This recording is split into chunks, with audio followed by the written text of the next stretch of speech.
guys, gals, non-binary pals, I'm super excited about the video. This is something that I've been wanting to do again for quite some time, and that is like an interview with one of you guys. I really love being able to share other people's journeys on the channel. It's something that's really important to me and definitely something that I want to do more. So today we are talking to Carlee. She's actually been a supporter of mine since before I ever actually left Starbucks, which, if you know, it's a very, very long time.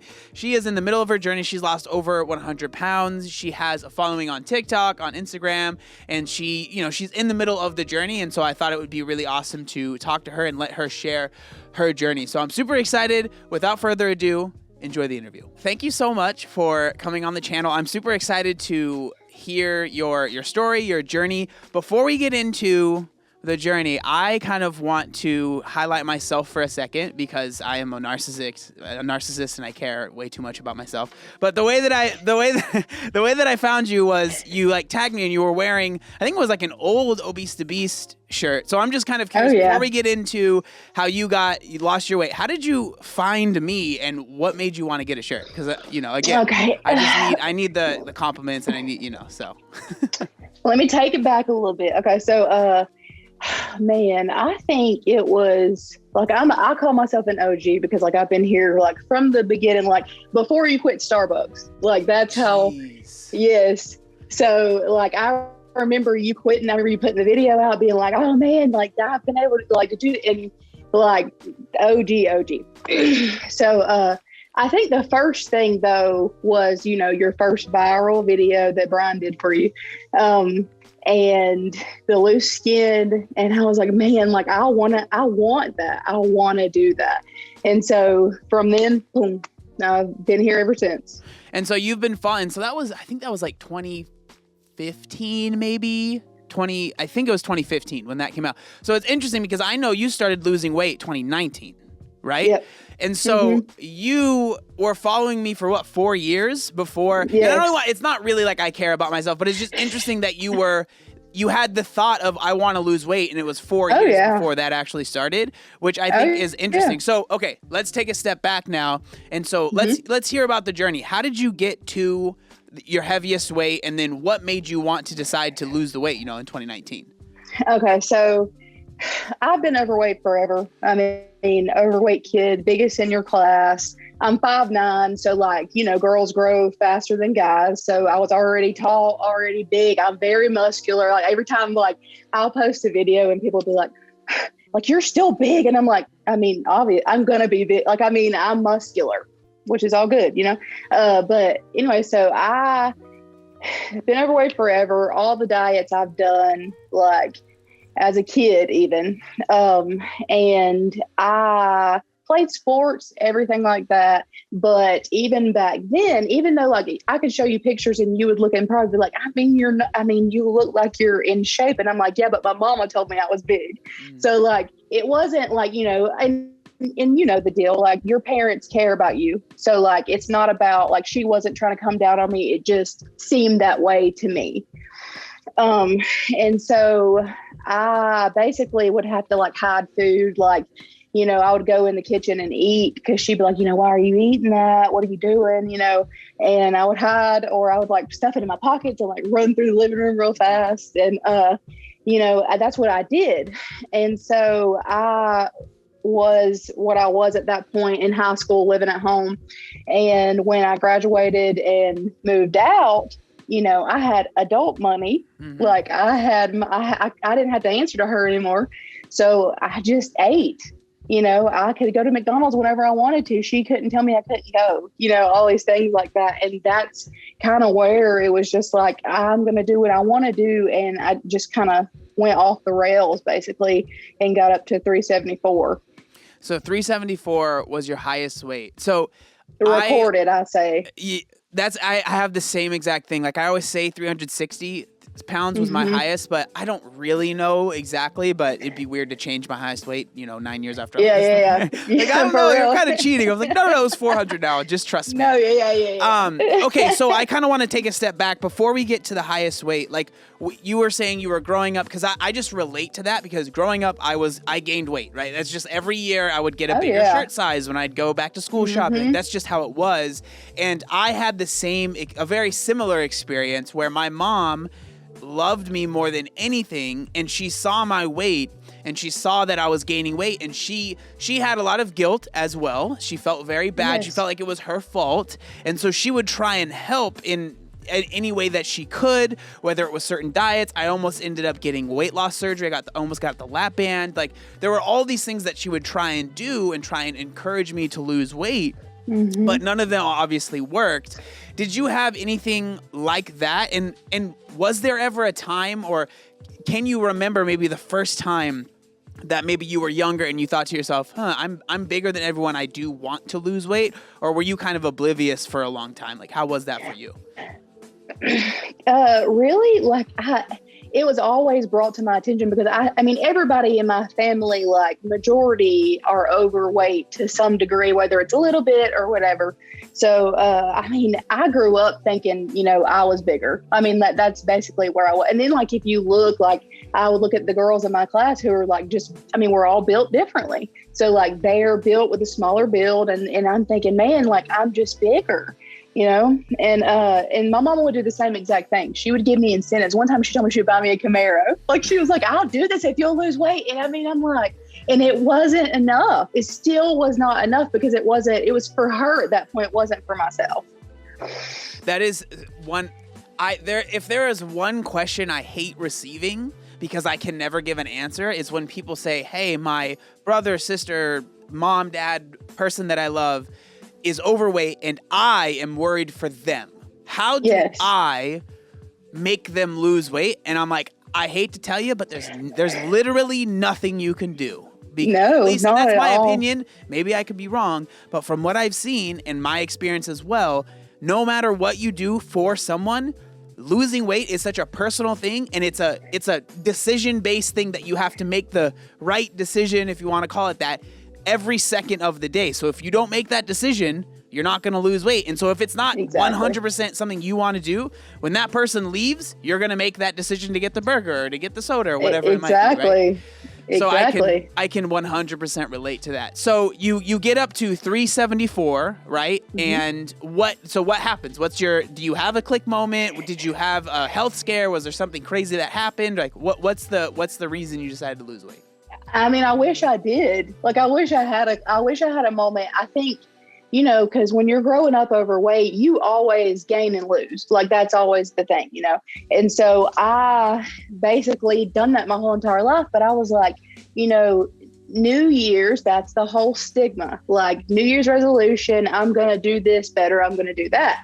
And, it got to the point where at 374 pounds, like, I could be immobile at that point. Like, you see a lot of people who are immobile at that point, but I mean, I was going and doing and nothing ever like stopped me.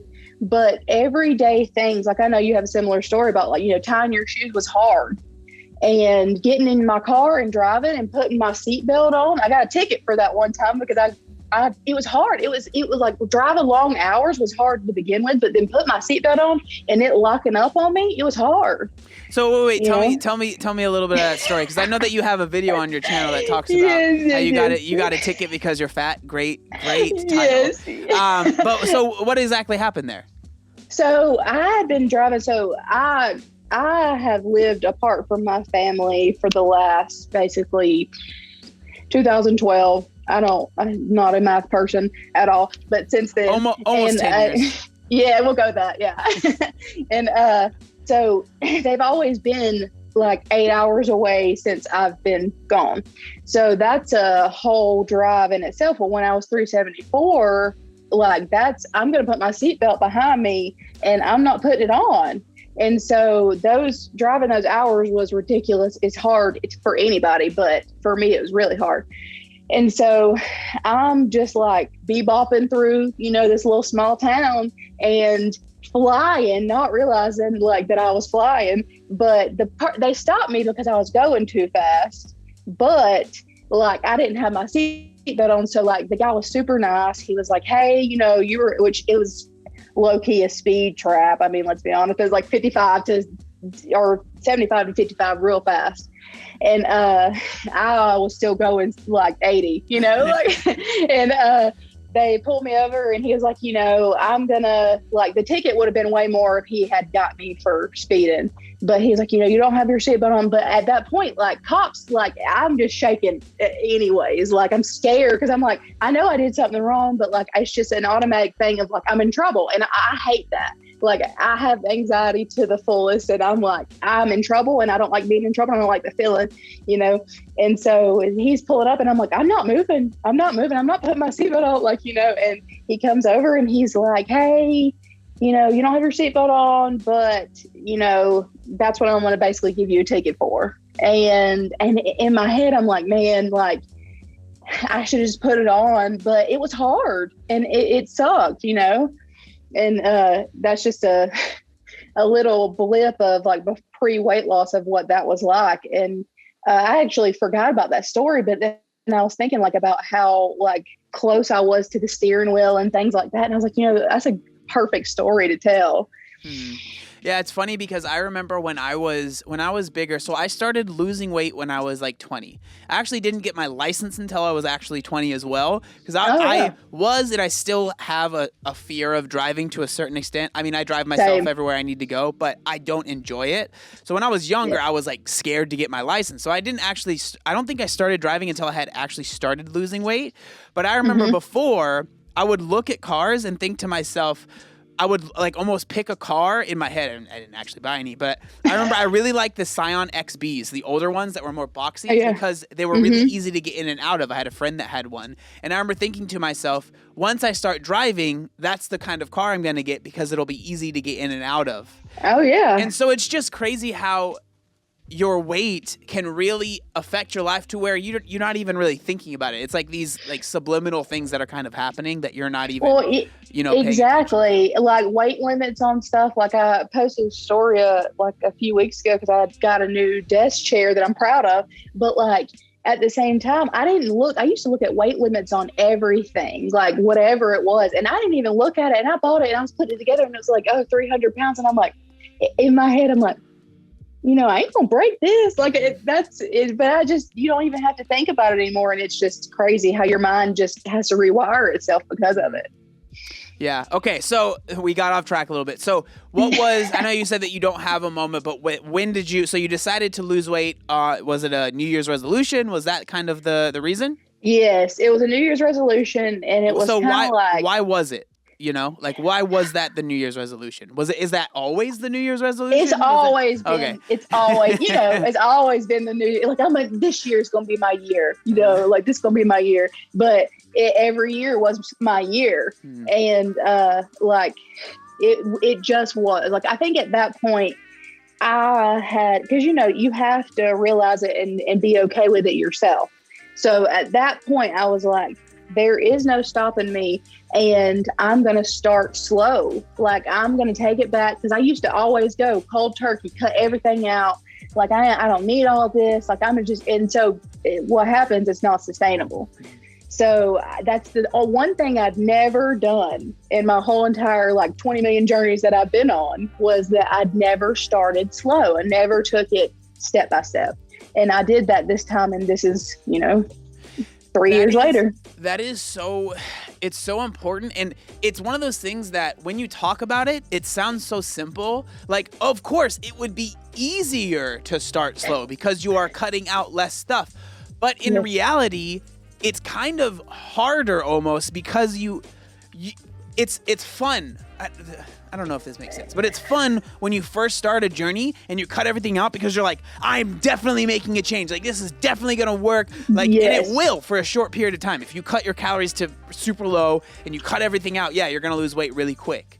Right. But usually, I'm not going to say always, because there are some people that can do that and it works for them. But the vast majority of people, from what I've seen, is that only lasts for a few months or maybe even a few weeks. And then they're back on, they fall off the wagon. They never get back on. Right. Exactly. So for you, okay, I'm curious now, when you said you took those baby steps at the start, do you remember what they were? Like, okay. So what were the things that you did at the very beginning?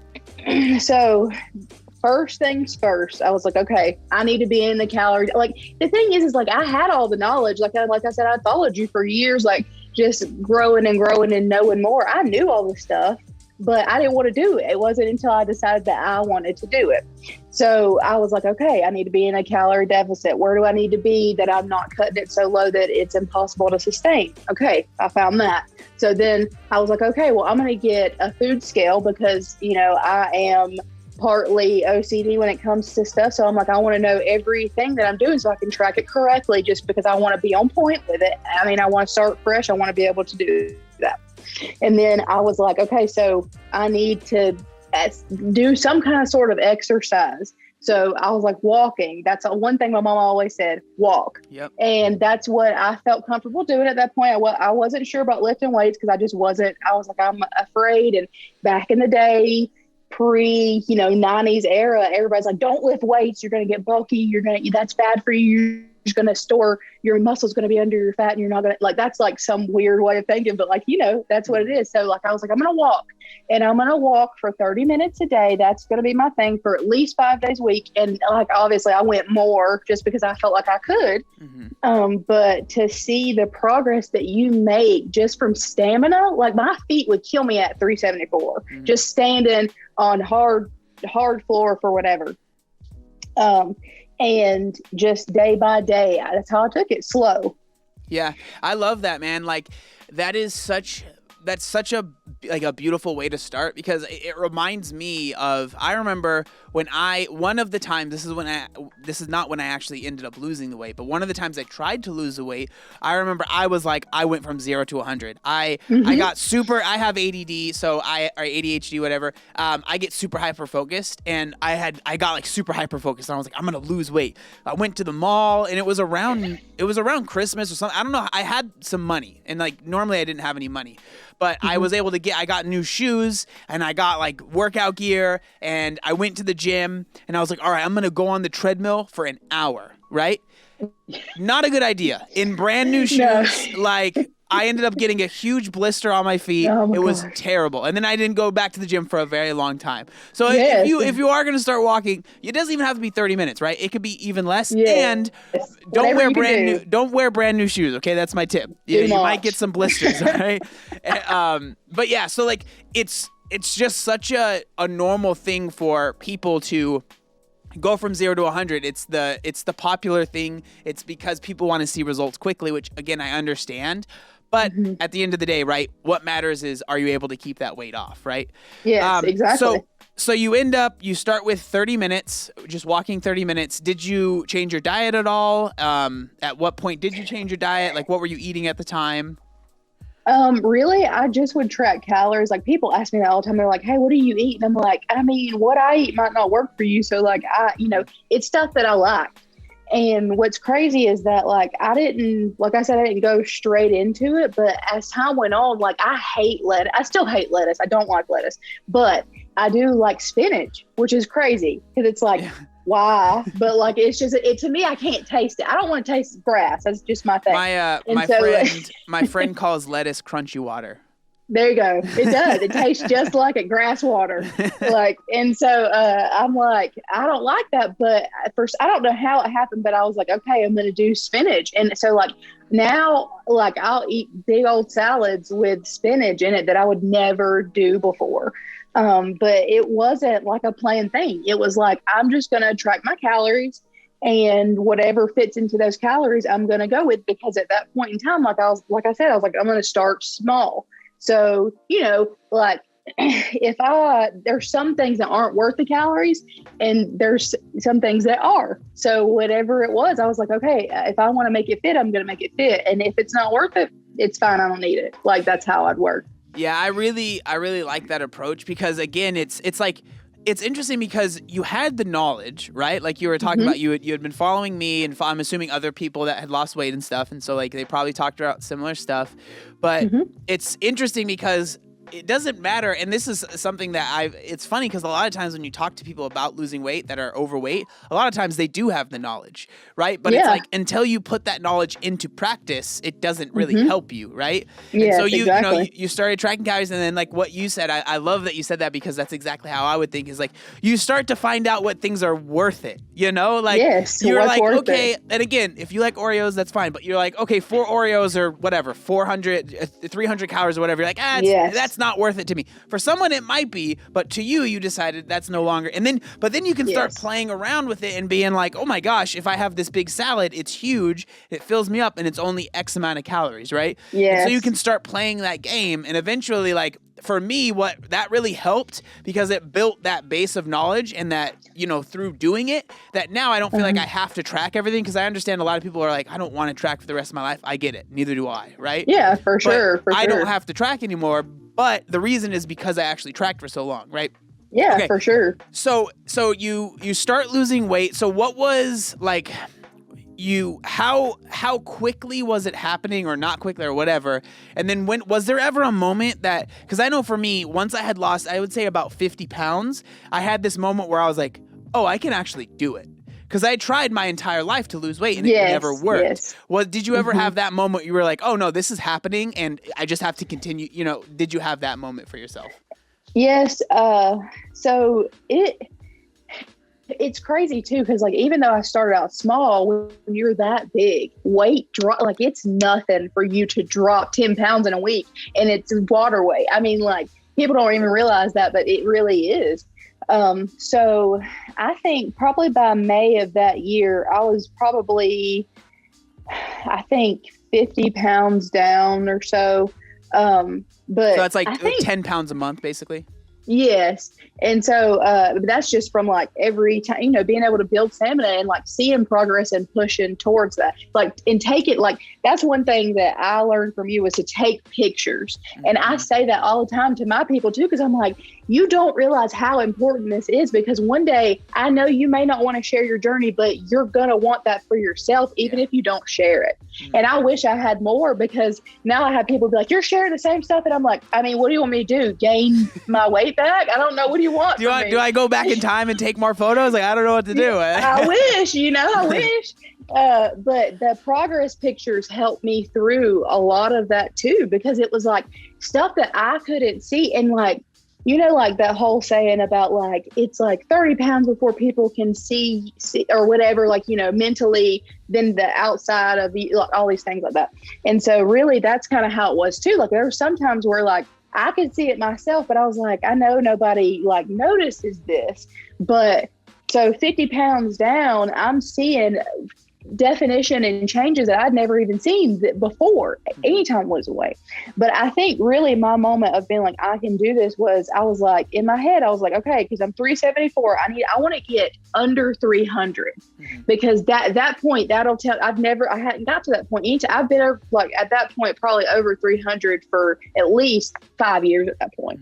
And so I was thinking in my head, like, okay, if I can do that, that's going to be a realistic thing, because I'm dropping weight right now and I'm doing this. And because I started small, it was easy to do that, like to work my way up to be there.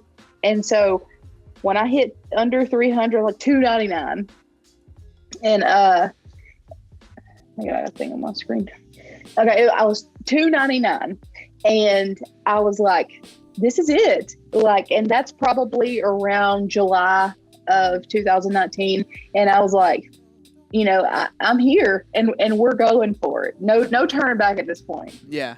That's awesome. So, okay, so kind of shifting gears, when did you decide to start kind of sharing your journey online? Because I know that you have Instagram, I know TikTok, I think is the biggest platform, right? You also have YouTube. So Yes. what made you want to do that, and how has that been for your journey as far as like positives, and if you want to share if there's been any negatives, because it's something that I talk quite a bit about, like sharing your journey.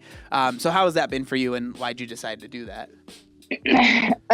So early on, I think I'm trying to like remember when I first started. I was like maybe September of 2019-ish. Okay. Like I was like, I'm going to start an Instagram because that's the easiest way for me. At that point, TikTok was something, but it wasn't anything. It was like hard to figure out algorithm at that point.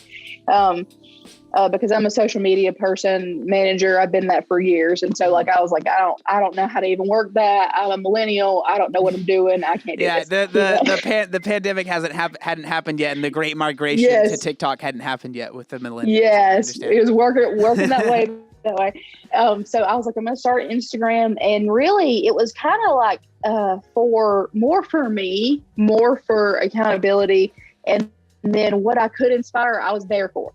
Because at that point, I knew positives and negatives going into this, like it was going to be a thing, like even really from you, like from seeing, like, I mean, your platform by far way bigger than anything, that I could come up with. But I was like, I know that this is going to happen.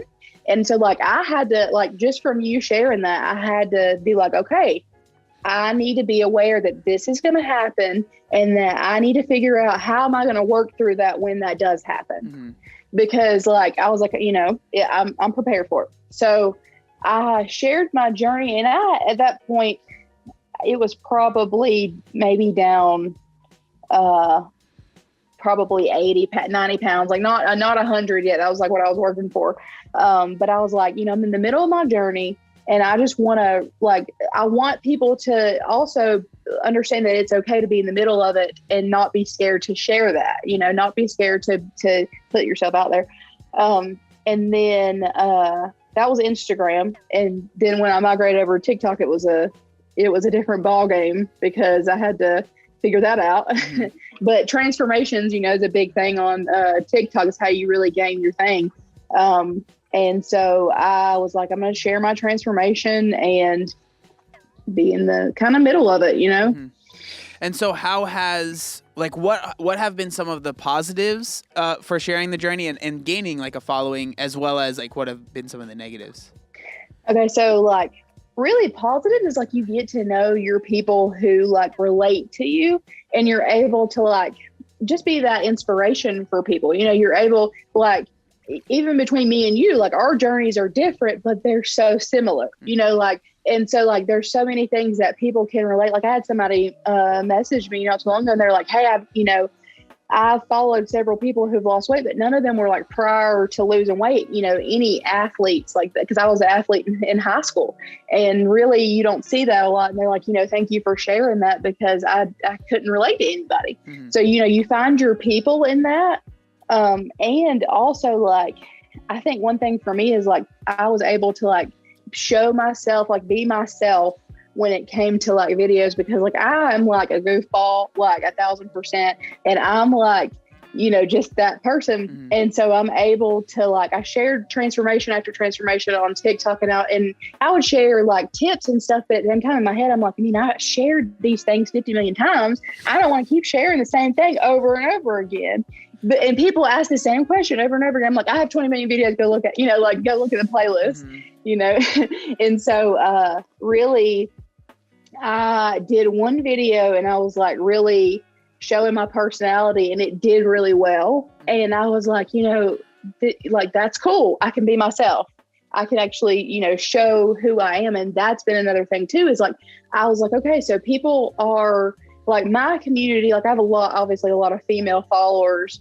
And they like everybody, I mean, not just females, but everybody needs encouragement. Everybody needs that love, and everybody needs just that positivity and that motivation. And so like, I'll do videos. I'm able to do that where I'm just like, hey, one, you're amazing, but two, like, I support you and I'm here for you, you know, like, and people just to be able to hear that from somebody that they might not hear that in their everyday life. Like people are like just really gravitating towards that.